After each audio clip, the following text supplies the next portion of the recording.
आपण माने तो सादा पूरी सब बेले बनाउछंती।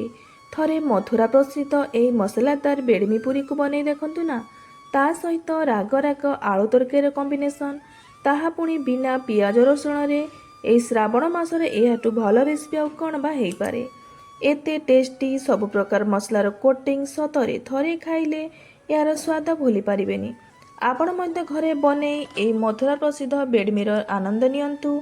आ भिडियोटी को शेष पर्यंत देखंतु कारण एही भिडियो मु किछि परफेक्ट बेडमीर टिप शेयर करछि जहा फल आपणक बेडमी मध्य फुला फुला बाहरु क्रिस्पी बनिबो।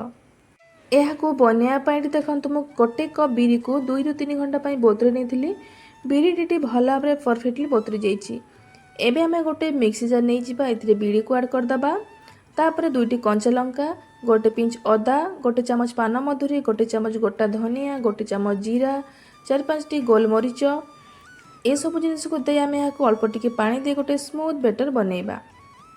एटी देखंतु बिरी कोटी मु भल भाव बाट नैछि। एबे हमें अटा को लगेबा पूरी बनैया पई सेति गोटे बाउल को नै जिबा। सेते दे देबा 2 चमच अटा। 2 चमच अटा रे आमे देबा गोटे चमच सुजी। तापरे किछि दे देबा आमे कसूरी मेथी, अल्प टिके हळदी गुंड, अल्प टिके काश्मीरी रेड चिली पाउडर, आधा चमच हिंगू, स्वाद अनुसार लुण आउ दे देबा किछि जुआणु केमती हाथ रे क्रश करकी। तापरे किछि दे देबा धनिया पत्र, अल्प टिके तेल आउ बाटी रखिथिबा बिरी बटा को सब जिनिस को दे सारला पर आमे याको भल भाबरे चकटी नबा। पूरी पाई जेमते में डो बनाती परफेक्ट आमे सेमती डो बनैबा। बेसी हार्ड नुहे कि बेसी सॉफ्ट मध्य बनैबेनी। तापरे आमे याको रेस्ट पाई छाड़ देबा 10 ରୁ 15 मिनिट। तापरे आमे आलू कषा बनैया पाई गोटे सिंपल मसला बनैबा। सेति में देखंतु नै जाईची 2टी कंचा लंका, गोटे पिंच अदा, 2टी मीडियम साइज रे टमाटो एटी मु चिकन करी पाट नैची। तापरे बनैबा आ गोटे मसला।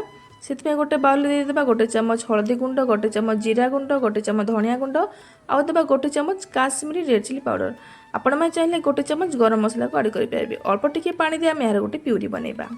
तापर देखंतु मु नै जाईची आलू एवं मटर सिझा। ट्रेडिशनली केवल आलू रे ही तरकारीटी बनथे किंतु मम पाखे जेतु मटर बोतरा थिले मु ताको मते सिझी नैथिली। एबे आमे गैस ऑन करी गोटे कढ़ाई को बसै नबा। एथे दे देबा 2 ରୁ 3 चमच तेल। तेल भल भाबरे गरम हे गला परे गोटे चमच जीरा को फुटै नबा। तापर दे देबा गोटे तेजपत्र, दालचीनी खंड। तापर हम जो बनै रखिथिले पाउडर मसला रो प्यूरी ताको एथे ऐड कर दबा एवं मसला को भल भाबरे गोलै नबा। मसला टिके कषि हे गला परे आमे जो बाटी रखिथिले टमाटो एवं अदार प्यूरी ताको मध्य ऐड कर दबा एवं याकू मध्य भल भाबरे कषिबा। तापरे स्वाद अनुसार लुण को दे दबा। तापरे आउ टिके समय कषिबा। देखिबे तेल छाड़िबा स्टार्ट हे जिवो। एई स्टेज रे एबे मैं आलू एवं मटर को ऐड कर दबा भल भाबरे कषि नबा। आलू मटर को एमती 2-3 मिनिट कषि सारला परे तापरे आमे पानी ऐड करबा। एठी आपण माने गरम पानी ऐड करिवे। पानी ऐड कर सारला परे भल भाबरे गोलै नबा। किछि समय फुटै नबा। आपण माने जेते ग्रेवी रखिया को चाहुथिबे सेही हिसाब रे एठी पानी ऐड करि परिबे।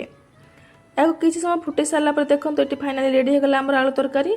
एबे हमें गैस फ्लेम को अफ करना। ठंडा हला पर किछि धनिया पत्र को या ऊपर एमती दे दबा। एठी हमर पूरी सहित खाया पे तरकारी रेडी हे गला। एबे चल तमे पूरी को बनैबा। एठी देखंतु हमर डोटी भल भाबरे सेट हे जाईची। एबे मैं याको आउ 5 मिनिट भल भाबरे बेलना पिठा रे एमती चकटी नेबा जहा फल रे पूरी कोनसी क्रैक आसीबोनी आ स्मूथ हे की पूरी परफेक्टली रेडी हेबो। तापर एबे मैं छोट छोट बोल गुडा को नै जिबा एवं पूरी को बेली नबा। आपण माने पूरी को बेसी पतला करके बेलिबेनी कि बेसी मोटा मध्य करिबेनी। अधिका पतला कर देबे ताहले फुलिबोनी, मोटा करदेले सिझिबोनी। एठी देखंतु मु सब पूरी गुडा कठी बेली नैची केते बढ़िया भाबरे। एबे मैं जल्दी ताको छाणीबा। सेति पे गैस ऑन करी तेल को गरम करनबा। तेल भल भाबरे गरम हला परे कि मैं पूरी को ऐड करबा। तापरे मैं एको भल भाबरे गुटे सेटु दाबी दबा जहा फल कि पूरी भल भाबरे फुला फुला ही फुलिबो। देखंतु केते बढ़िया भाबरे पूरी गुडा को फुलुची। जे आपण माने डोटी को सेट हा पे 10 ରୁ 15 मिनिट रखि नेबे ताहले पूरी बढ़िया भाबरे फुली थाए। एटी कोटे छान नैची सेम प्रोसेस आमे सब पूरी गुडा छान नबा एबा एको गरमा गरम आलू तरकारी सहित सर्व करबा। देखिले केते सहज रे गोटे यूनिक रेसिपी रेडी हे गला। आपण माने तो सब बेले सादा पूरी बनाउछंती थरे एही पूरी को बनै देखंतु। ट्रेडिशनली एक्चुअली ए पूरी भितरे बिरी रो पुर दिया जाय किंतु मु सिंपल रे एमती बनैची। बहुत बढ़िया टेस्टी मध्य लागुथिला। आपण मध्य बनांतु और आपण मानको आज रो पूरी रेसिपी केमती लागला मते कमेंट रे जणांतु।